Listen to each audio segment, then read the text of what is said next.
In my previous video, I talked about how I enjoy baking when it rains.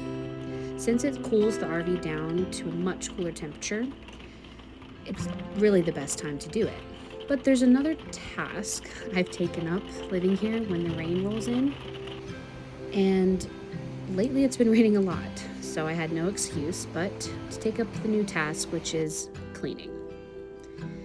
Saturdays around the homestead are dedicated to cooking and baking from scratch and to the deep cleaning. More importantly, this video is about how I keep my tiny space a tidy one. Not an easy task for two people who find comfort in their respective knickknacks, but when you live in a small space like ours, you learn that keeping the place minimal is both easier to clean and better for both of our mental health.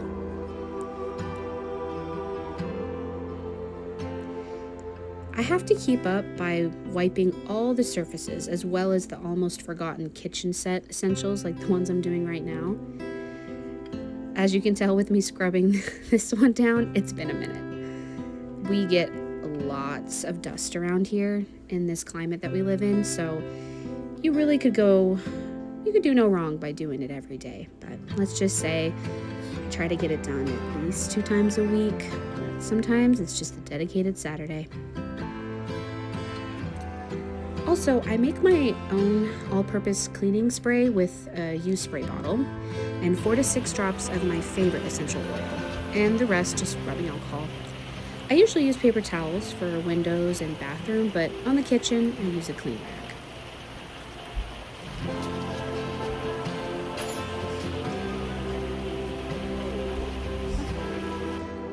The living room is the toughest for me because I really love to decorate. My aesthetic is kind of a mixture of farmhouse, vintage, French cottage core, and while the old 3-bedroom house that we lived in was decked out with all my favorites, this home must be kept minimal, just like I said, as minimal as possible. Although that doesn't have to mean barren.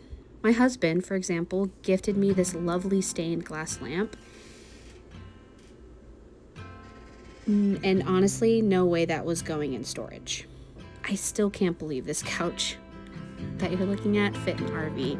I mean, we got this piece for $20, and it has been very well used since then.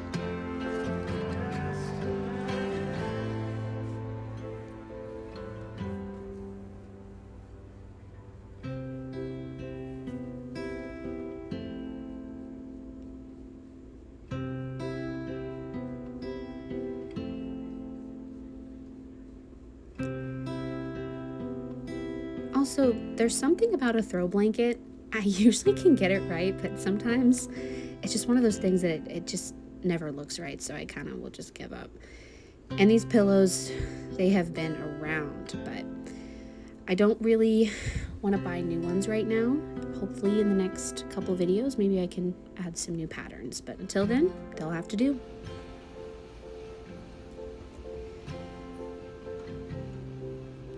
The most difficult of places to keep up with is this corner table right here.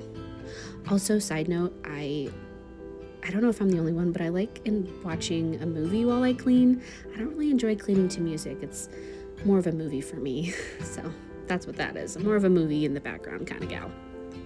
But anyway, first things first, get rid of the unnecessary crap. We never use this board, so it's gotta go. In the Homestead RV, it's either going in the trash, storage, or given away. So this is me sorting through what's more important and what's not.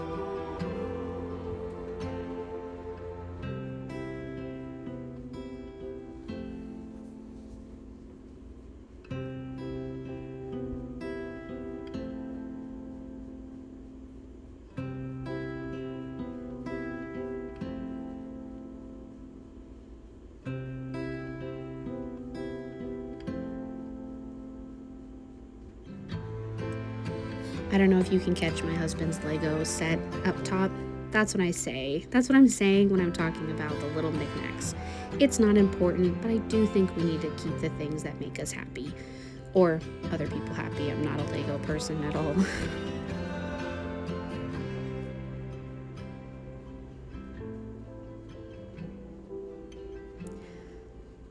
I am always moving things around. Nothing is permanent. As shown here, I have to try it out, see if I like it.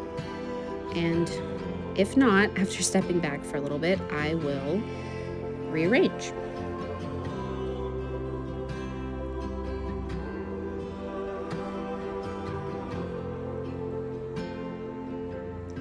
Now, I usually don't keep books unless we are actively reading them.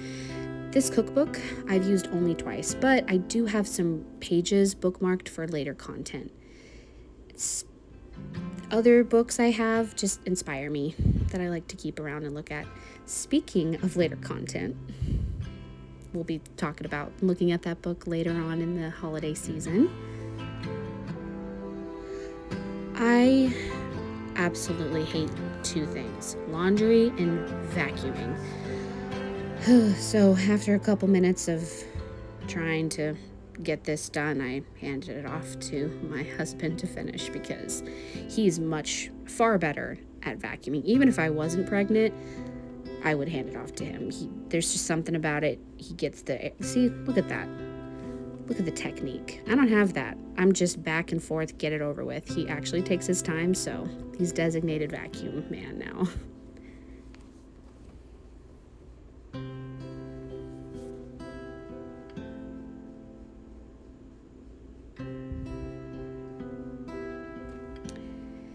The next morning, the rain was gone and the weather was gorgeous.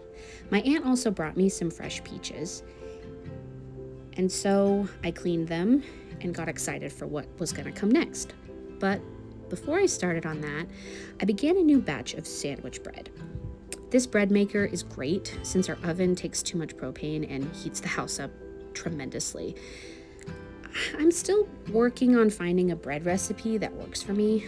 This is my second attempt at a second different recipe, and honestly, I didn't love it, but that's the thing about bread and baking in general. You just have to keep trying, which can get a little expensive, which is why I only do it once a week.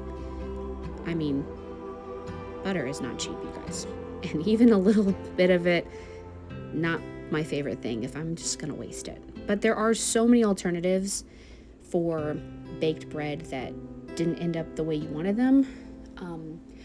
I've heard you can make croutons, you can make a crumble, that way you can add it to like casseroles and stuff.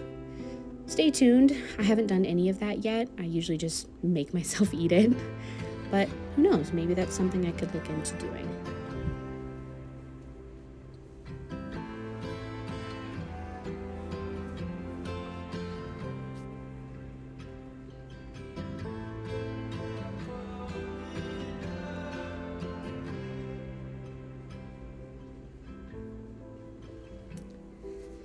But back to the peaches.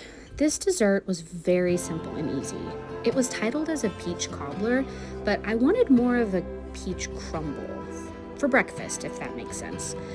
I had an idea in my head, so I began assembling with my own tweaks here and there.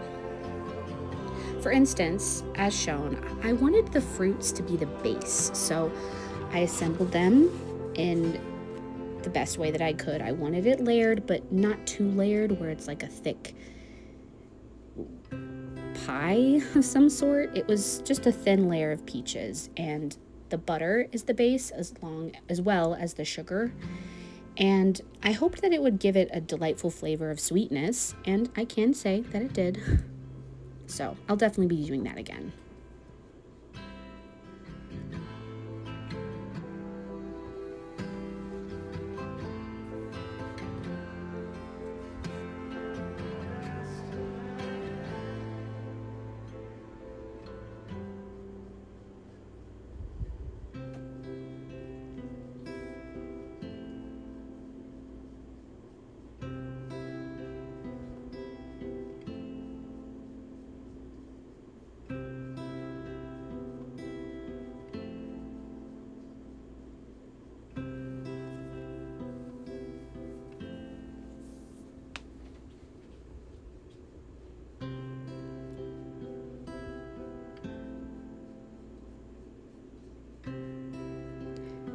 also the sweet aroma of peaches and like just lightly sugared is so amazing. I'm sprinkling a little bit of cornstarch here. From what I read, it was meant to keep the fruit and the crumble from combining too much, just slightly separating them. And it did work. Cornstarch is one of those weird things that I never really know the purpose of, but it did do the job. For the crumble, it did ask for lots of melted butter, so I am just going to warn everybody. 3 sticks of butter. I'm hoping I'll get to make my own from the goats soon. Now, I also found myself adding more flour, and you will see that later on in the video. That's only because from the original recipe, it did want more of like a watery based crumble. I wanted more of like a cookie dough crumble. Something that can kind of, this might sound weird, but get soggy if you add ice cream or yogurt or whipped cream. If it's already soggy right off the bat, I'm not going to want to add any of those things. And the whole point of this is to add with yogurt in the morning, because I really am struggling with eating breakfast right now in my pregnancy. And I felt that if I made something that could go with something healthy like yogurt, I would be more prone to eating it. So I didn't want something that had already a milky base or like a sogginess to it. So I tried to make it as flavorful, but also the right texture that I wanted. I'm very picky with textures during this pregnancy. So yeah, you're just gonna see me add my own preference of added flour. And that really was just to get the consistency I wanted. It might not be for everyone, but that's just what I did. I will make sure to add the original recipe on in the comments, and then what I did to get it to the preferred texture that I wanted, like this.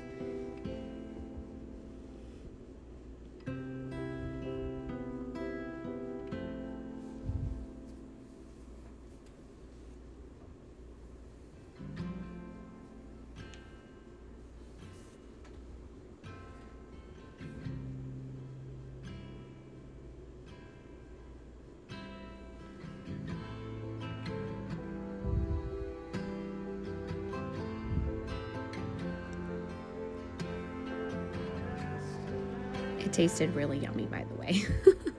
I think I tasted a little more of the crumble than I probably should have. But once it was to my liking, I just assembled it in a way that I wanted. I didn't want too much of the fruit showing on top because there's so much fruit on the bottom. I really wanted a good layer of crumble. So I did it to my liking, but if you don't, you can always save this crumble for something else. I did have extra, so I put it away for something else. I don't know what I'm going to do with it yet, but yeah, I just kind of added it and cooked it at 350 for 30 minutes, and it came out really great. And the next morning I was able to do it with my yogurt just like I wanted, and I felt so good. It's nice having a good breakfast. So thanks again for watching, you guys, and until next time.